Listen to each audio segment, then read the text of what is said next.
반짝이는 눈빛 눈이 부셔 매일 날 감싸주는 손길.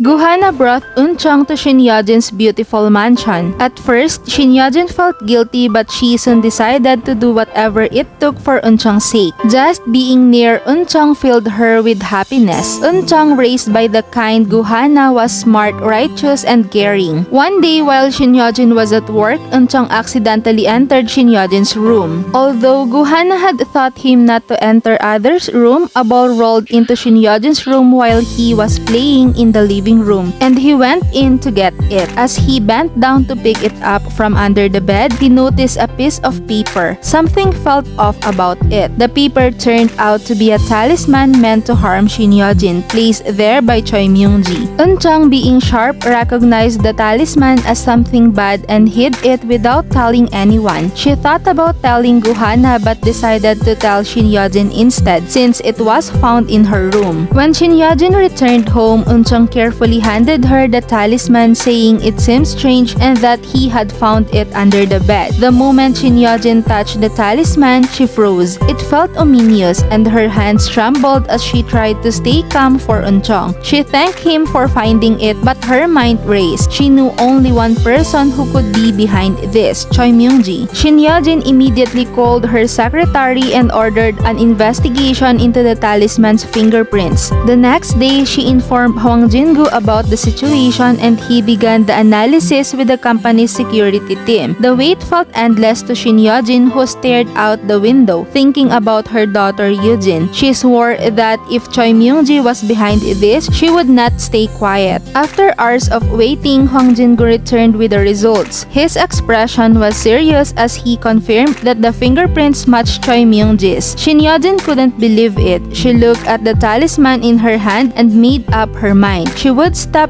at nothing to bring Choi Myung-ji to justice. She secretly ordered a listening device to be installed in Choi Myung-ji's room and asked Hwang Jin Goo and her secretary to monitor everything related to her, hoping to find evidence about Yujin's death. That night, Choi Myung-ji made a call to Detective Joe. The conversation, held in a dark room with just the faint glow of the moon outside, revealed the truth. Choi Myung-ji admitted to hitting Yujin with her car, while Detective Joe reluctantly confessed to helping cover it up. They both realized that they were equally guilty. What they didn't know was that their conversations was being recorded. Shin Yeo-jin listened to the call with clenched fist, determined to uncover the truth about her daughter's death. She quickly met with Hwang Jin Goo and her secretary to discuss their next move. The recorded conversation gave them the evidence they needed. They handed everything over to the police and an investigation was launched. At first, Choi Myung-ji and her accomplice Yoon Se-young denied the charges, but the evidence was undeniable and they eventually confessed. In court, their crimes were fully exposed and they were both sentenced to life in prison. With the villains gone, Shin Yeo-jin's home found peace. Eun-chang no longer lived in fear and ran joyfully around the house. Goo-hana grew stronger and her relationship with Shin Yeo-jin deepened. One day, Eun-chang sat on Shin Yeo-jin's lap and said they would all be happy now. Shin Yeo-jin hugged him tightly, feeling grateful for the family they had become.